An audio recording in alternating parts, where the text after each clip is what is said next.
বন্ধুরা, আজকের ভিডিওতে কথা বলবো অ্যাস্টিনেক্স পাউডার নিয়ে। অ্যাস্টিনেক্স পাউডার এই ওষুধটা ম্যানুফ্যাকচারার মার্কেটেড করে ভ্যাটমেট প্রাইভেট লিমিটেড এই কোম্পানি। আর অ্যাস্টিনেক্স পাউডার এই ওষুধটা মেইনলি একটা অ্যান্টিডায়রিয়াল পাউডার আর ইলেকট্রোলাইট পাউডার। এটা ব্যবহৃত হয় ডায়রিয়া আর tropical dysentery, bacillary dysentery, electrolyte imbalance.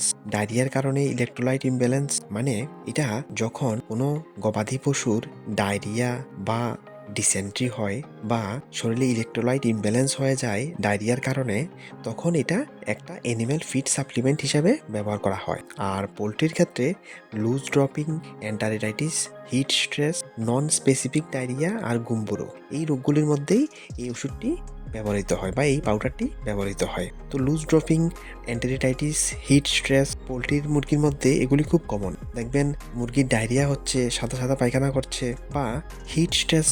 Hit স্ট্রেসটা কি, শরীরে যে হিট উৎপন্ন হচ্ছে আর যেটা লস হচ্ছে সেটা ব্যালেন্স হচ্ছে না। আর ওই সময় কি হয়, মুরগি এই জিনিসটা সহ্য করতে পারে না আর খুব বেশি পরিমাণে মারা যায়, আর যেটা ইকোনমিক লস হয়ে যায়।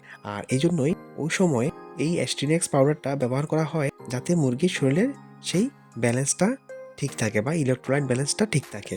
এবার বলে দিই কীভাবে ব্যবহার করবেন। লার্জ অ্যানিম্যাল বা বড় গবাদি পশুর ক্ষেত্রে 50 গ্রাম প্রত্যেক 6 ঘন্টা পর পর আপনাকে ব্যবহার করতে হবে।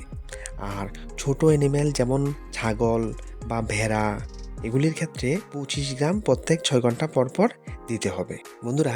আর এটার মিক্স রেশিও হচ্ছে গিয়ে 500 গ্রাম থেকে 1 কেজি পাউডার 1 টন খাবারের সঙ্গে মিক্স করতে হবে।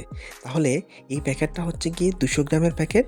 আপনি তাহলে খুব ইজিলি ক্যালকুলেশন করে নিয়ে আসতে পারবেন যে 200 গ্রাম কত কেজি ফিডের সঙ্গে বা কত কেজি খাবারের সঙ্গে আপনাকে এটাকে মিক্স করতে হবে। এক্সাম্পল হিসাবে 1 কেজি পাউডার যদি আপনি 1000 কেজি বা 1 টনের সঙ্গে যদি আপনি মিক্স করেন, তাহলে 500 কেজির জন্য চলে আসবে 500 গ্রাম।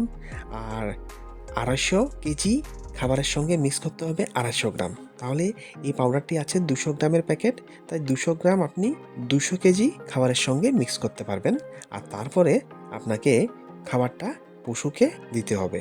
ঠিক আছে বন্ধুরা, এই ভিডিওতে এতটুকুই। ইনফরমেশনগুলি ভালো লাগলে ভিডিওটিকে একটি লাইক অবশ্যই দেবেন আর চ্যানেল অবশ্যই সাবস্ক্রাইব করবেন। ধন্যবাদ।